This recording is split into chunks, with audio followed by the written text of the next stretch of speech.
Bonjour, je suis Nathalie Féline, je suis présidente directeur général de Risk & Co, qui est une entreprise française qui a aujourd'hui 200 collaborateurs, dont le chiffre d'affaires est à 50-50 en France et à l'international, avec plusieurs métiers.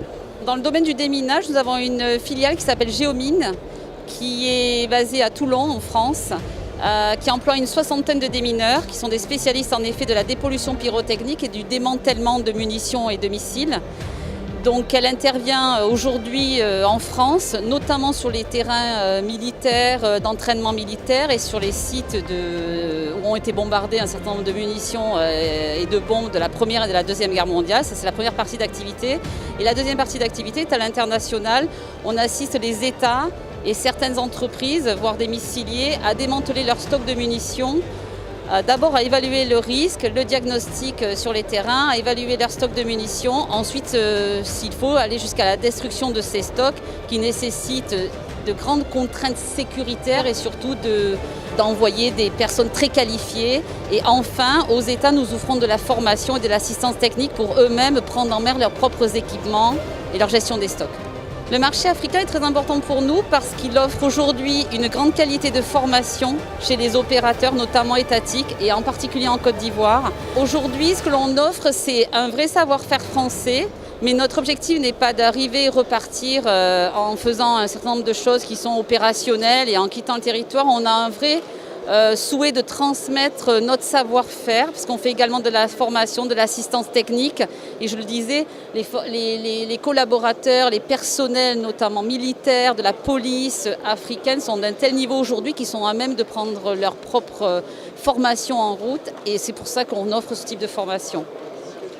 Donc aujourd'hui, c'est une activité qui, au sein de Risk & Co, offre un service d'intégration avec une entreprise française qui s'appelle Delair, qui a donc travaillé sur le développement d'un drone électrique qui a 2 heures à peu près d'autonomie et dans lequel nous opérons, nous implantons un IMSI Catcher afin de répondre aux attentes des services de renseignement. Donc c'est un service qui est vendu aux États. Donc aujourd'hui, nous lançons cette commercialisation dont vous voyez ici une présentation. Qui est très imaginative parce qu'elle est très souple, elle est dans des budgets qui répondent aux attentes de nos clients, elle est sur étagère et surtout elle est à même de répondre aux besoins opérationnels des forces, notamment des forces spéciales sur le terrain qui se battent contre les djihadistes. Donc l'idée est de récupérer des données par un système d'IMSI Catcher embarqué et qui sont utilisables et que l'on peut voir au fur et à mesure de l'utilisation du drone, et c'est en cela que c'est très intéressant, c'est-à-dire que le traitement des données est immédiat et permet de répondre aux forces qui sont sur le terrain très très vite, et tout ça dans un contexte très silencieux, très autonome et très facile d'utilisation pour les utilisateurs. L'objectif, c'est aussi de mettre en œuvre des solutions que les utilisateurs s'approprient avec du MCO, de la facilité de pièces de rechange, de la formation de pilotes. Nous avons pour ça 2 pilotes en fait dans nos équipes qui sont formés à l'utilisation du drone, et l'objectif est aussi de le transférer aux services utilisateurs. Je pense qu'on peut offrir une qualité globale de nos services. Aujourd'hui, on sait que l'on se bat sur d'autres pays qui arrivent, livrent des équipements peut-être moins chers que les nôtres. Aujourd'hui, notre message est d'être dans des standards de qualité qui soient vraiment élevés, tout en ayant des budgets, j'allais dire attractifs, en tout cas raisonnables pour les gouvernements étrangers, et en les assistant dans une gestion globale de leurs projets.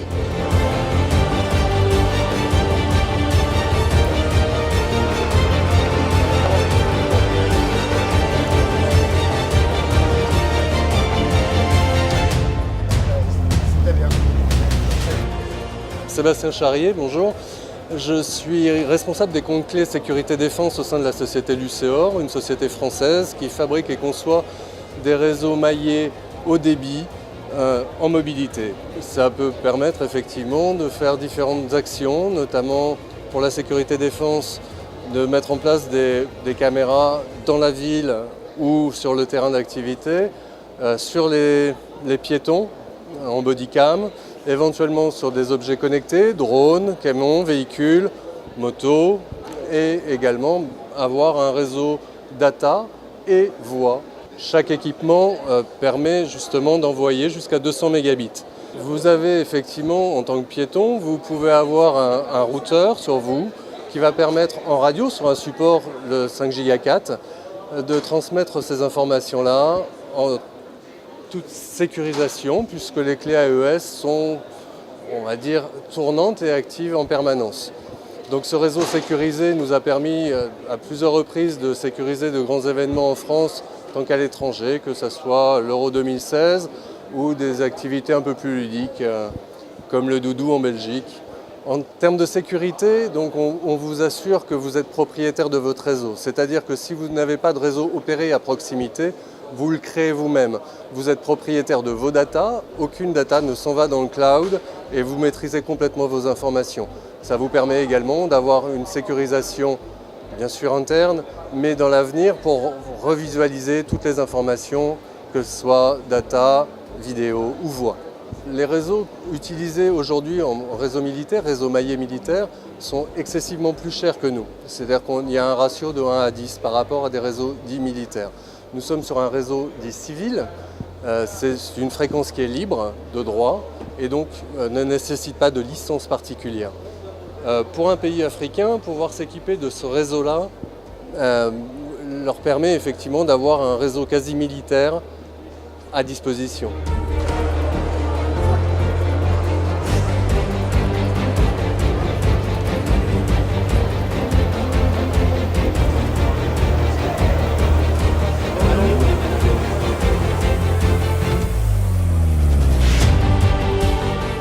I'm François Traxay. I'm the general manager of the French subsidiary of ROAG. ROAG is a Swiss group, but in France we are specialized in simulation and training tools or devices for all the security and armed forces all over the world. The CITAL, the Small Armed Indoor Training Simulator, we used to deliver in France at more than 50 systems. So it's a basic system for all the forces to train their initial training to be sure that they can handle their weapons in a very secure way and to be sure that they will use their assault rifle with the best efficient way abroad. For sure we have technological add-on value, but I think that the added value in the gene of ROAG, it is the way that we fit the solution to each customer, and our add-on value is the pedagogical assets that we use throughout our simulators. No need to have a simulator if behind the simulator you don't have you don't have someone able to understand, able to help the students to better handle. So I would say that our pedagogical add-on value is, for sure, we are close to the French army, very professional army, and these systems are using pedagogical assets, so that it's a real add-on value of the systems. From 20 millimeters to small pistol, we can replicate all the weapons you need. My main message is that you need to be well trained. You need that your soldiers or your people, when involved in security, know how to handle very perfectly your weapons. So you need people trained, and it is the best tool to train your people with the most efficient cost. Because compared to a real fire range, if you will have to train, for example, I would say that this system is maybe 10 or 20 times cheaper than real training fire ranging, for example.